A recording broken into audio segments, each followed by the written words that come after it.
সাভারে তীব্র গ্যাস সংকটে বিপর্যস্ত হয়ে পড়েছে জনজীবন। সিএনজি স্টেশন ও বাসাবাড়িতে গ্যাস সংকট প্রকট আকার ধারণ করায় জনভোগান্তি পৌঁছেছে চরম পর্যায়ে।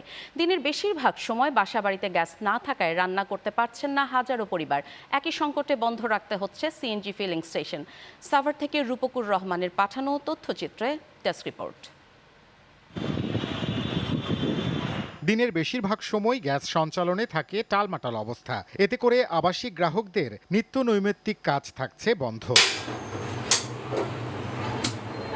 ভোর কিংবা গভীর রাত ছাড়া রান্না করা প্রায় অসম্ভব হয়ে পড়েছে এসব বাসাবাড়িতে। বাধ্য হয়েই অনেক পরিবার ব্যবহার করছে এলপিজি সিলিন্ডার কিংবা লাকড়ির চুলা। এতে যেমন বাড়ছে সংসারের ব্যয়, তেমনি চরম ভোগান্তিতে পড়েছেন নারী ও শিশুসহ সাধারণ মানুষ।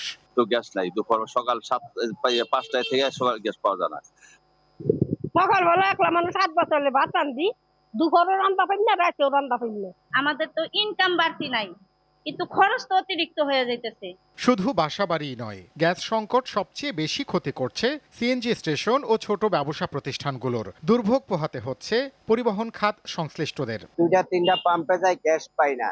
গ্যাস পাওয়া যায় না, এদিকে গ্যাস পাওয়া যায়, সাভার স্টেশনে গ্যাস পাইছি। তবে তিতাস গ্যাস কর্তৃপক্ষ বলছে, জাতীয় পর্যায়ে গ্যাসের উৎপাদন ঘাটতি ও সরবরাহ ব্যবস্থার সীমাবদ্ধতার কারণেই এই সংকট তৈরি হয়েছে।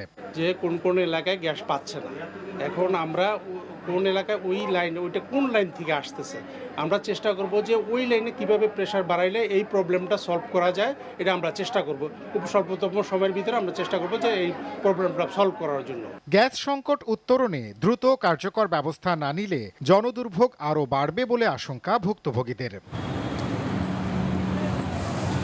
Channel 9 news desk.